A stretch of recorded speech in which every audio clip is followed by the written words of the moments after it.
yeah, you may do 20 years, but you may just do 5 years and get out. And if you do, are you going to be 5 years ahead or are you starting over? And too often people choose jobs that set them back. When they get out, they're like, well, I got to start all over.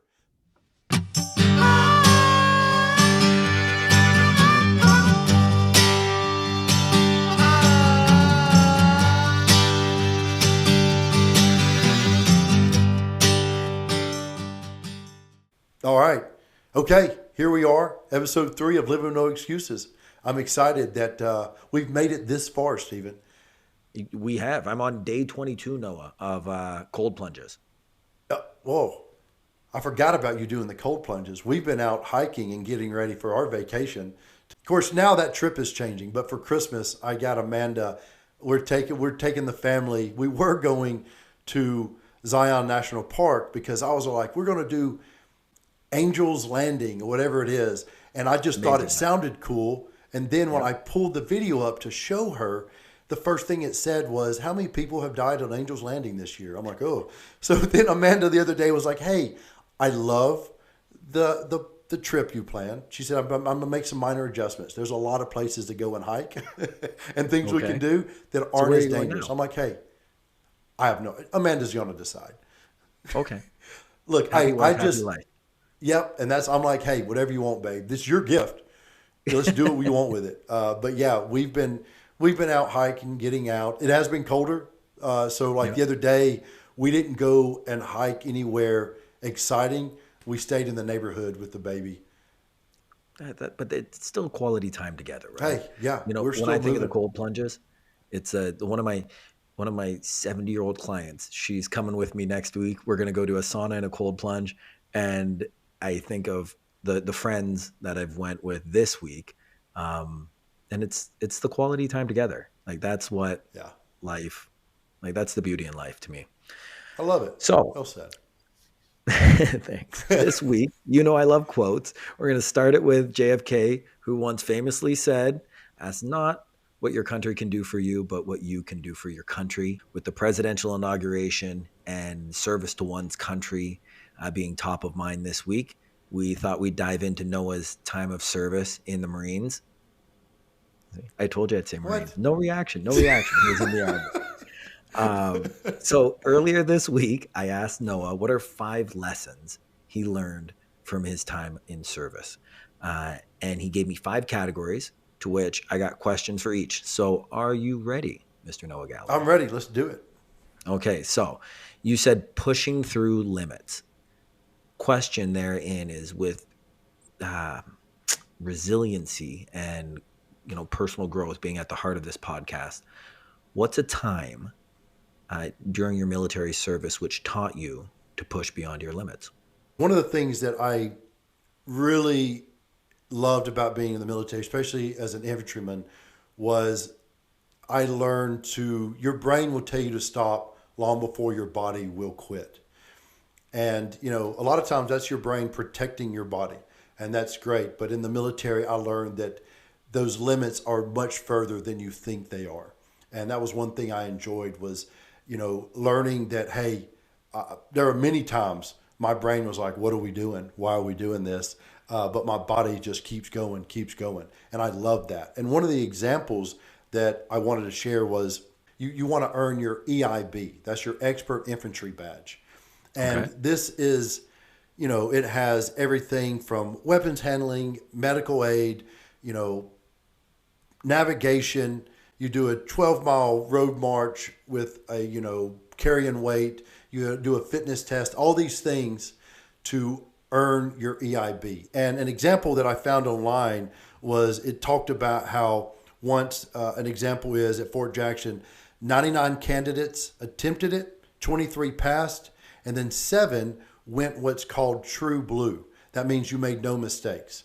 Now, of course, the fitness test and the road march and things like that, you either pass or fail. But when you're going through all these weapons qualifications, breaking down weapons, putting them together, doing safety checks, all these different things, it's 3 days of you going through all these different tasks. And if you get a no-go at a station, then you can try it again and pass it. And you can get another no-go at a station and then come back and pass it. But a third no-go, you're out. Now, if you get 2 no-goes on one station, you're completely done. Now, going true blue means you went without any failures at all. You passed everything. So the example being, like I said, a time that 99 candidates, 23 passed, and only 7 went true blue. Now, I got the opportunity at Fort Campbell, Kentucky to do the EIB. And I was like, look, I told myself, I was like, I'm not going to complete this. Let me just see what happens. And I went into it, did the fitness test. I remember during the road march, I was walking with some buddies of mine. Like there's a certain time limit. And we're just casually walking as long as we're staying above pace. And there's a turnaround point. And before we got to the turnaround point, our commander and another guy were running with their rucksacks and they run by. And I look at my buddies, I was like, I'm sorry, I got to go. And I took off running towards the turnaround point and then hit it and then turned and was just moving as quick as I could. And I just about caught up to the commander and that other guy. I came in third. So I was able to catch up and get way ahead of a lot of other people. And so that was cool. I felt good about that. But going into, all those other tasks, I just felt like it was, look, I'm a physical guy. The physical side was easy. But all this other stuff felt like it took a lot more brain power that I wasn't sure that I had. But I went into it just thinking, I'm going to see what I'm good at, trust my training. And I ended up going through and completing it all, going what's that true blue. So I went true blue, yes, with my EIB. And your EIB is one of those things that when you go to combat in the infantry, you have a rifle with a wreath around it. That means you were in combat. Now, your EIB is the rifle without the wreath. And it's almost, me and some guys are like, man, so many people went to combat. We're like, we're proud of this EIB. And I actually have a friend of mine who just recently was retired out as a sergeant major. And his position he was in, he was told by his predecessor, hey, make sure when you leave a legacy. Do something that you're proud of. And he told me that they're still working on, and hopefully it happens, even though he's retired, it's still in the process of getting a star that goes above your CIB. That means you have your CIB and EIB. Your CIB is your combat infantry badge, and your EIB and your expert infantry badge. So I know there's a lot of infantrymen that hopefully hear this and are like, oh, that would be amazing, because I know that I think it's exciting. Now, where that paid off was another example is I, after being injured, was big into doing these obstacle course races, Tough Mudders, Spartan races, marathons, all these different things. Well, I went to attempt to do what's called a Spartan death race. Now, the Spartan death race is in the mountains of Vermont. Well, I don't know if they still have them, but back 2010 to 2000, whatever, they were doing these races and they try to break you mentally and physically. And what really gets people is you never know when it's going to end. Every year, it ends at a different time. It goes day and night. The cadre are working in shifts. And so I show up in the mountains of Vermont. Everything you need is in a rucksack on your back. Now, you can have a team that is going to refill you with water and food and things like that. Well, I'm the only guy injured. 100 of us show up. And I'm like, I'm going to see how far I go. And I knew, look, there's going to be a point where something's going to be physical. It's going to be timed. I'm not going to be as quick as everyone else. And that's when I'm going to be pushed out. But I decided when that moment comes, I'm going to ask if I can continue and be an unofficial finisher, because I was just there to just test myself. This was a moment that I really wanted to see what I had inside of me post-injury. Well, we go into it day 1, night 1, day 2, night 2, so on. All these things, physical, mental challenges. At hour 58 hours straight, they told the 20 of us that were still there that we'd finished that year's death race. And I was one of the 20. What I love about that is, of course, that's me realizing that you can always push yourself harder than you thought you could. Because those 80 people that quit were physically fit. Nobody was there out of shape. They quit in their head. That's where they stopped, and they quit. And I kept going.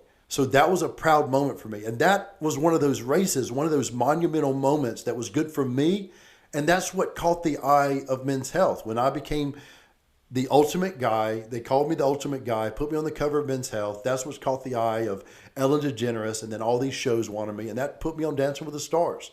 So that moment was huge for me, both physically, mentally, emotionally, and financially, because I pushed myself beyond what your brain thinks you could do. Yeah, resiliency and consistency. Yeah. Lesson number 2 was you wrote down regret and growth. So what opportunities in the military do you regret not taking, and how did you grow inside of that? So 2 things happened. One, I had this platoon sergeant that is now way up, as a command sergeant major, an amazing leader. He at one time in his career was a ranger instructor. So he was an instructor at Ranger School. And Ranger School is a really good leadership school.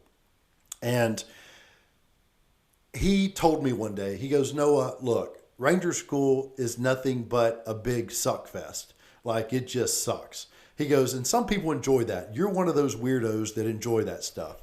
So he's like, go to Ranger School. You'll enjoy it. It won't be hard on you. And every Ranger instructor has a favorite. You'll be one of those guys. And those guys don't even work as hard as everyone else. So he was really encouraging me to go to this school, get my Ranger tab, because he is like, you'll do great in it. But he made it sound so simple that it was a turnoff for me. So I passed it up. And so I didn't take that school. And then another opportunity I had, I had a first sergeant. So that's, your enlisted command that is over the company. And I had this first sergeant that said, hey, Galloway, meet me outside of the company at 1300. That was at 1 o'clock after lunch. I was like, Roger that. Well, I meet him.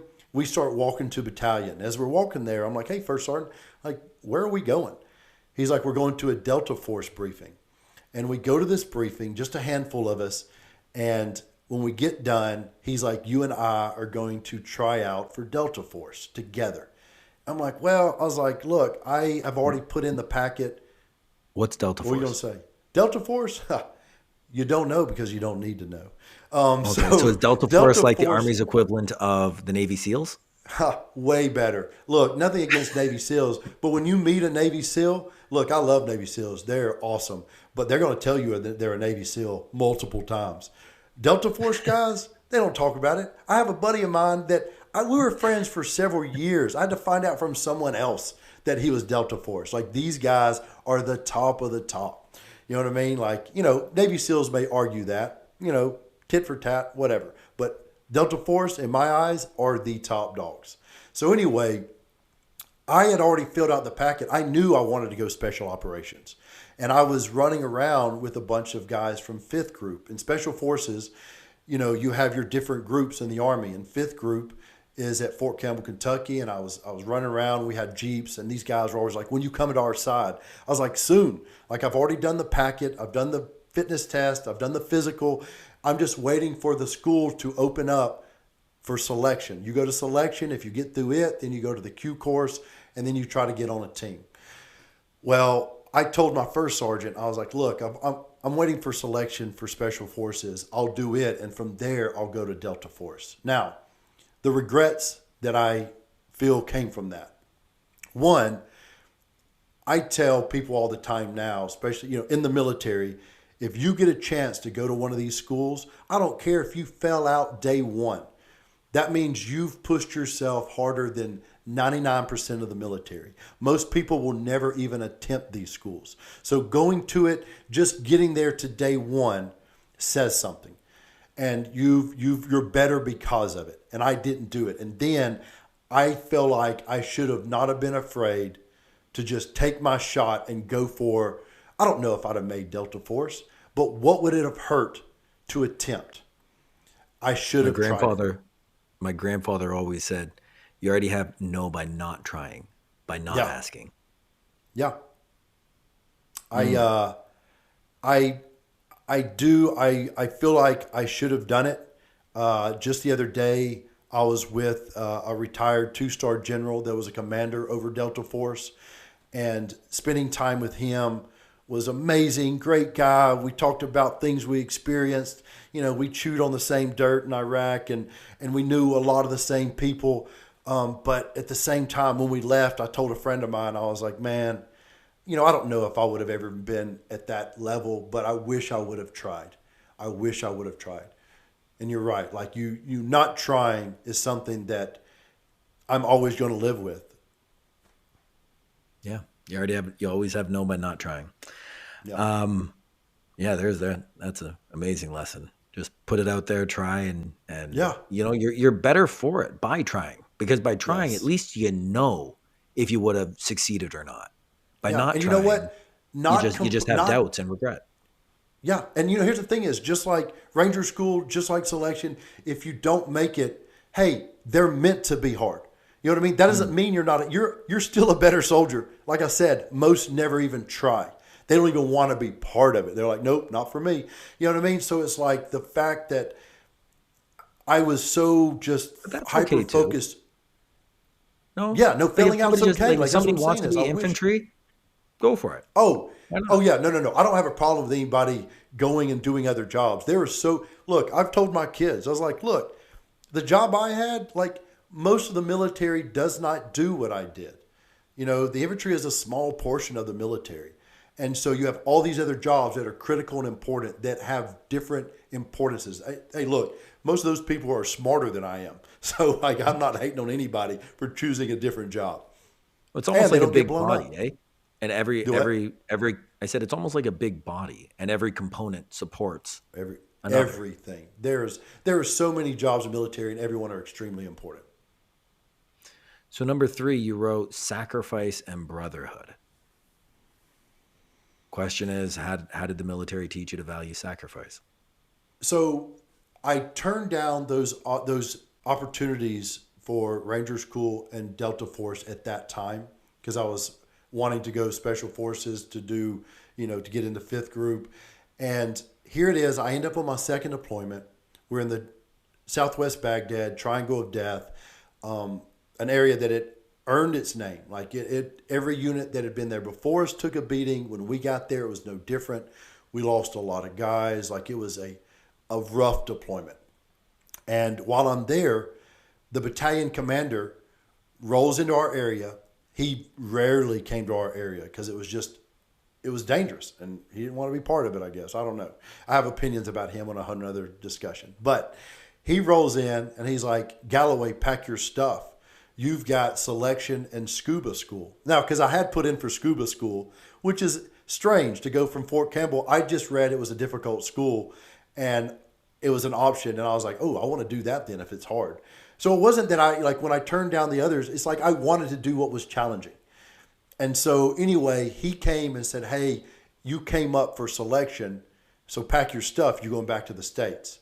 And I was like, no, sir, I'm not leaving a deployment for a school. Because, one of the things the people you serve with in the military, especially when you go to combat with them, like that's a bond that is like, just like you hear, that band of brothers, everything about it. Like you are close knit. And this was a miserable deployment.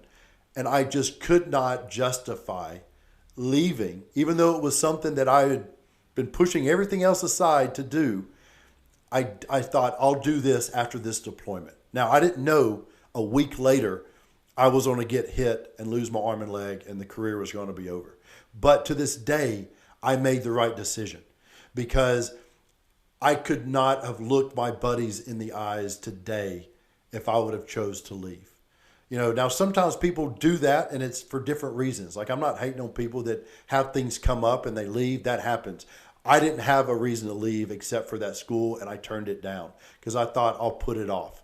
And then I ended up getting injured. And so the opportunity never came. But that one was the right decision because look, when I got hit that night, somebody was going to get hit.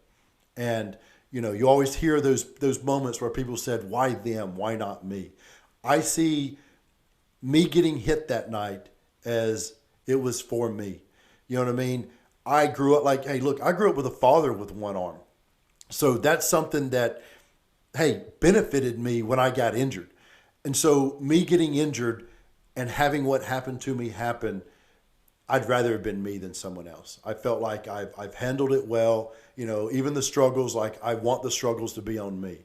So that lesson I think would be, hey, you have to put others before yourself, even for things that you are just really excited to do, which for me was selection for special forces. But that moment was a time that it was like, no, this is not happening right now. I need to stay here on this deployment with my men. And I think it was the right decision. I imagine lots of mothers and fathers and even children as your parents age um, can certainly resonate with that. Like you might not always want to do certain things, and it can still be the right choice. Yeah. I think you're exactly right. I think that that's something that, you don't always learn soon enough, but looking back, I know I made the right decision. Mm, that one's powerful to me, anyways. And ironically, in the sauna, my buddy Adam Johns today said, and he lost his dad right around when he was 20. And we were talking about Namama and my godmother, who obviously both passed in the last 3 months. And his dad, obviously having died much earlier in his life, he said, I just look at it as, like you said, this happened for me. And what's the takeaway there? And how can I effectively make my dad proud with the rest of my actions throughout the course of his life? Um, so yeah, I think that's another great lesson. Things You happen know, for you as opposed to you, and you're the victim, right? yeah. That's one thing that I try to remind myself and other veterans, and especially the guys I served with. And again, like I remind myself because I get distracted sometimes and get bothered and upset. And this doesn't mean that I don't, I think it's important to do the work, you know, uh, to heal both physically, mentally, emotionally.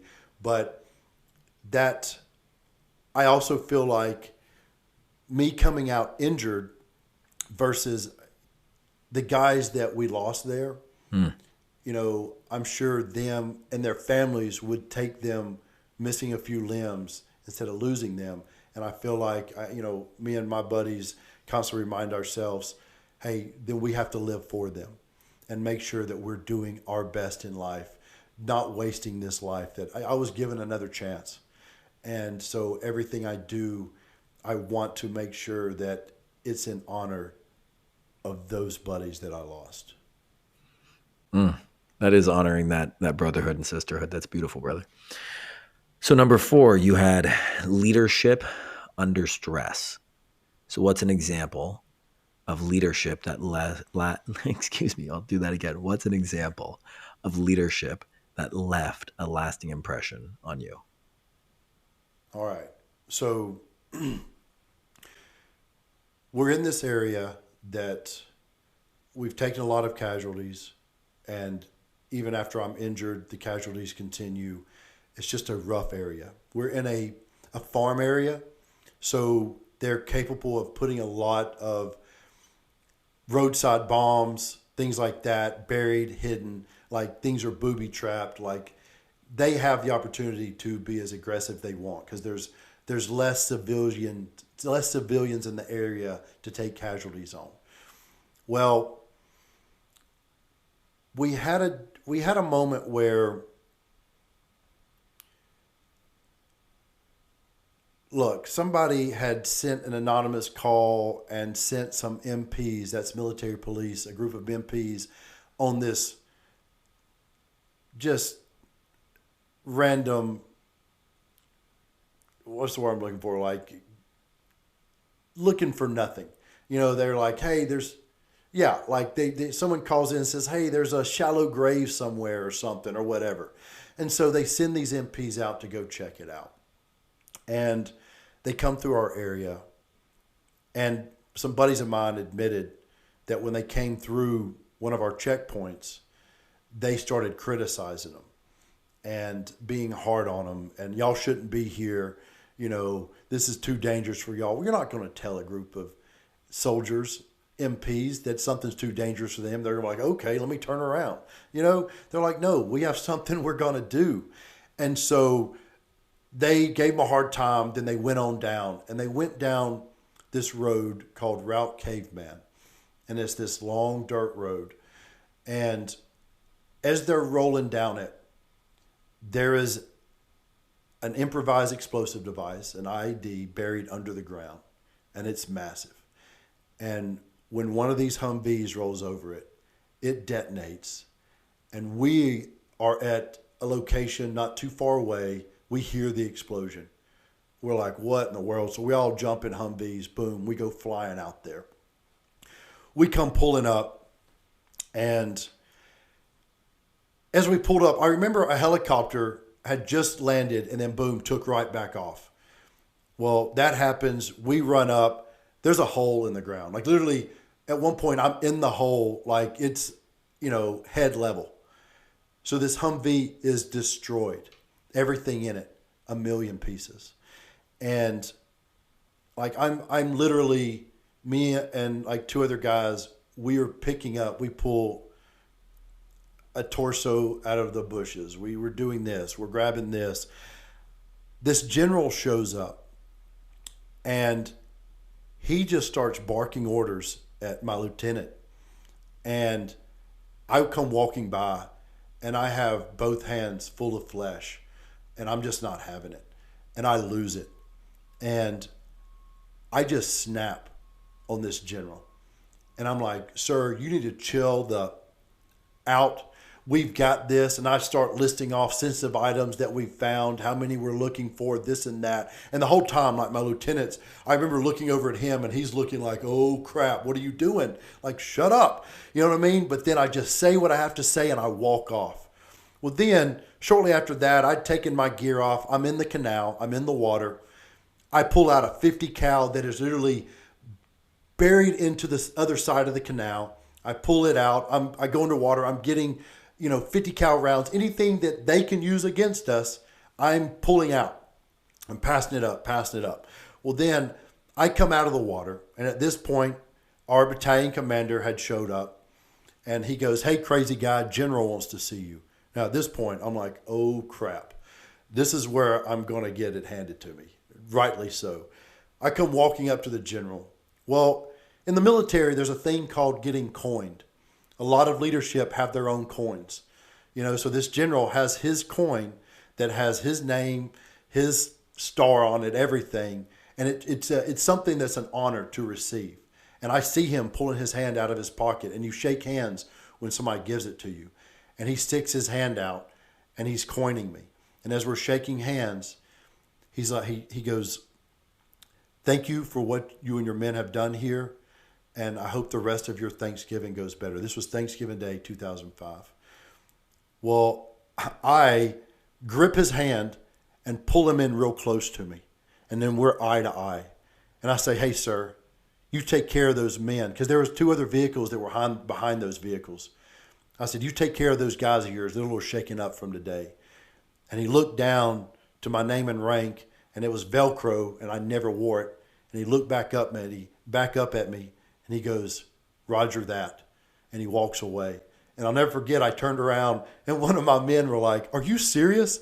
Only you can cuss out a general, get coined, and then get a Roger that from the general. Now, that story happens under, sad pretenses of what happened to everyone in that vehicle. I don't take that lightly. That experience with that general was me losing control. Now, that general, I wrote his name down, General Carl Horst, Horst. He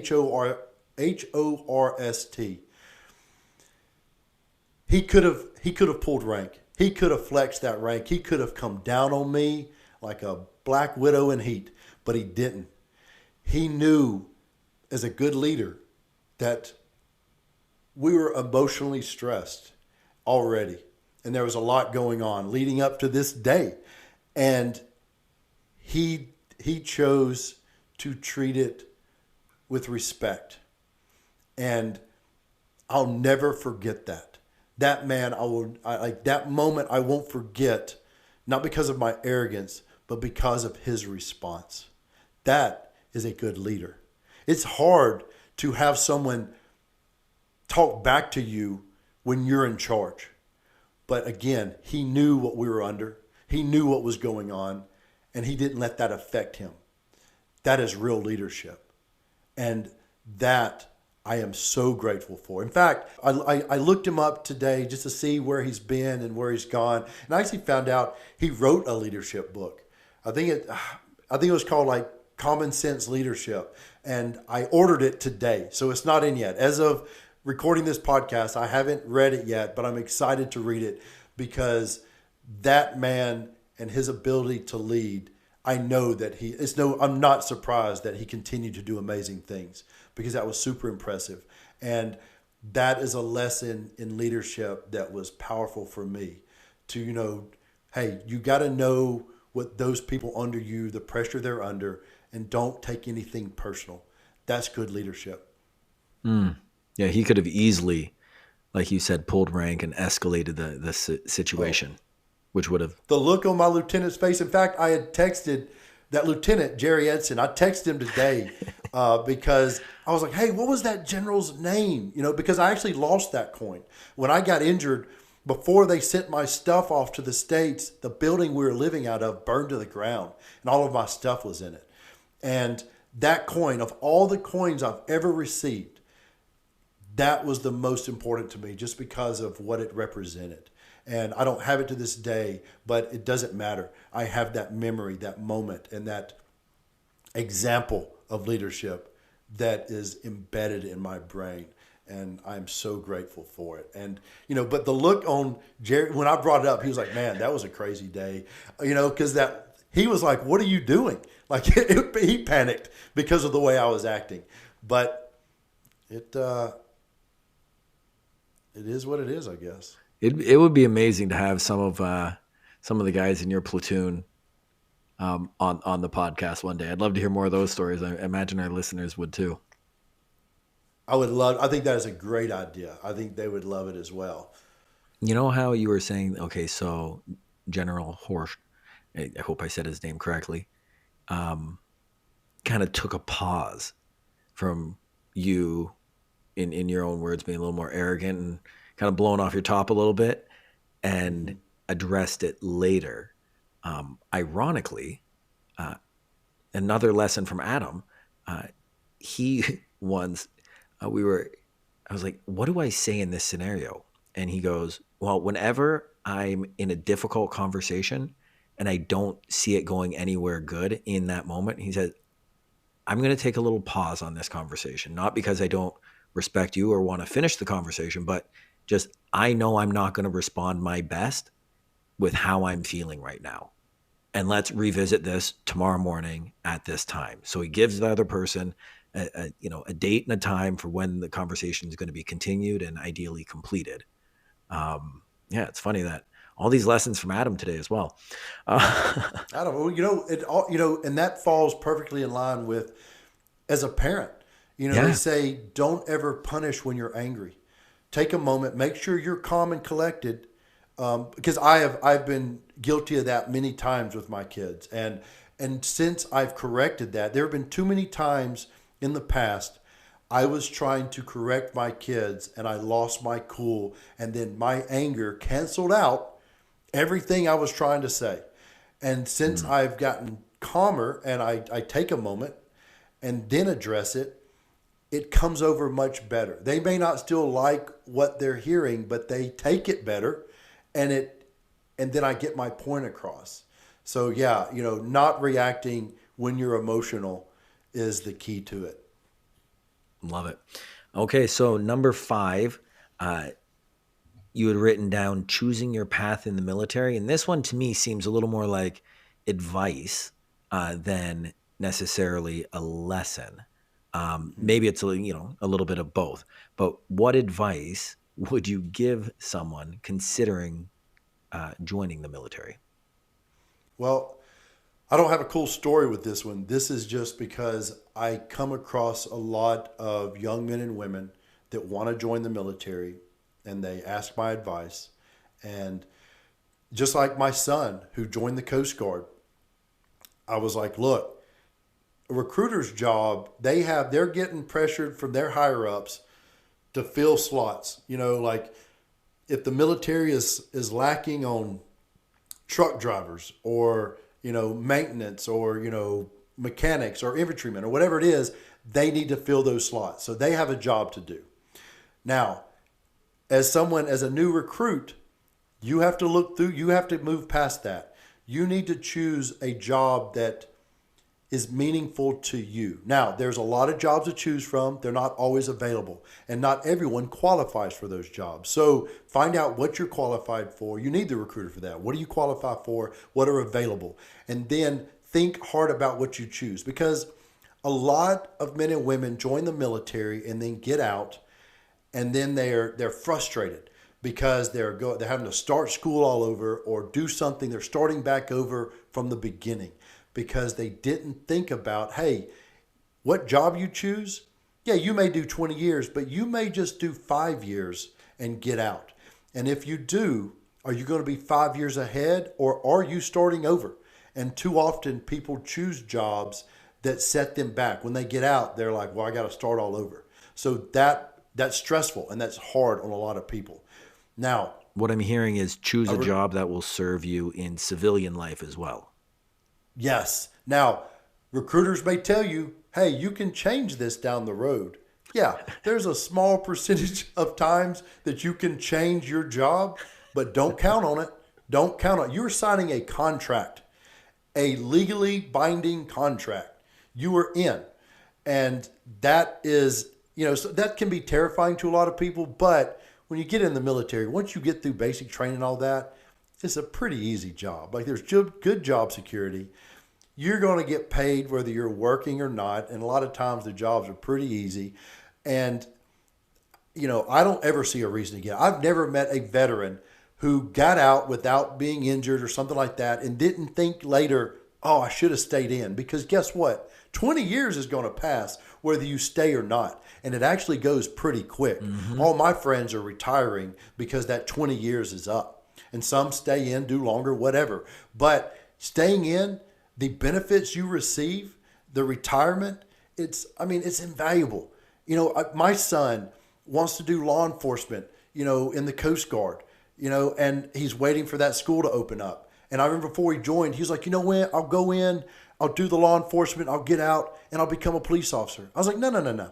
You're going to go in. If you want to do law enforcement in the Coast Guard, you do that. And after 20 years, if you want to get out and start a new career and be a police officer, do it. Because, hey, 38, 39 is not that old and is a perfect age to start another career. People do it all the time. It's hard to convince that to a 19-year-old, but it's true. So there's no reason to get out. So my advice is be aware of the contract you're signing. Make sure you are doing something you want to do. And if your career ends early, it transitions well, or you're starting over. And also, if you get in and you're there, look, I've met people who are like, well, I just don't like my leadership. Hey, your leadership changes. They move, you move. Look, push through those difficult times. I tell my kids all the time when they're like, I don't know why I need this class in school. I'm like, look, this is teaching you to put up with things you don't like. Because look, in every job, I don't care if it's in the military or not, there are parts of your job you are not going to like. But the benefits outweigh them. It is not a hard job. Do it. Stay there. Get the retirement and retire at a lot younger than your counterparts. I guarantee you will, if you stay in the military, you will be retired when all your friends, look, I've got buddies of mine who have amazing jobs that they do, but I have a good friend. I'm like, when are you going to retire? He's in his mid 50s. He's like, man, I will probably die at my desk, because it's not feasible for him. And then a lot of people do their 20 years, they get out, they go do a job like work at the post office or another government job, and that just continues on into their retirement. So it's like, hey, do the jobs, enjoy your time, take advantage of it, and do every school you can. Hey, that goes back to what I said before. Whatever the opportunity is, take it. Don't hesitate. Beautiful. Well, hey, there's no Galloways 1 through 5, everybody. Uh, That was fast. I feel like what have we been talking for 15 minutes? yeah, something like that. I think a little bit more, plus or minus. Okay.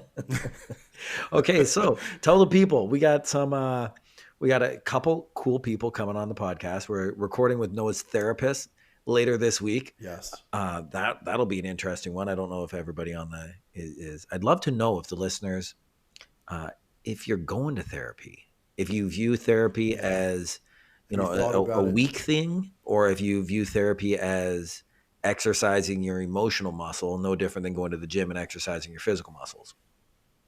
Yeah, I think that even the question of if people think it's a weak thing, I'll tell you what I've learned in my experience is not doing the work is weakness. Like that's easy.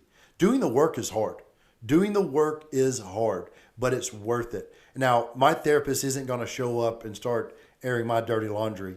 Um, What I if I want ask him the to come question? So on. let Well, I guess we'll see what happens. It may trigger me, and I start talking about things for getting the cameras on. And if people, if you're watching this, comment, tell us what you think about therapy and what you'd like to hear from us, the therapist, or anything else. I'm sorry, Stephen. You go ahead and finish. no, I that's got that. excited. You nailed it. Other than that, just hit like and subscribe. Give us your comments. This is an ever evolving thing, so uh, let us know who you want to be on the podcast, what areas of Yeah. resiliency and personal growth you're interested in, so that we can bring on those guests. And we're looking forward to what the 3-way dynamic will be when we have another guest on.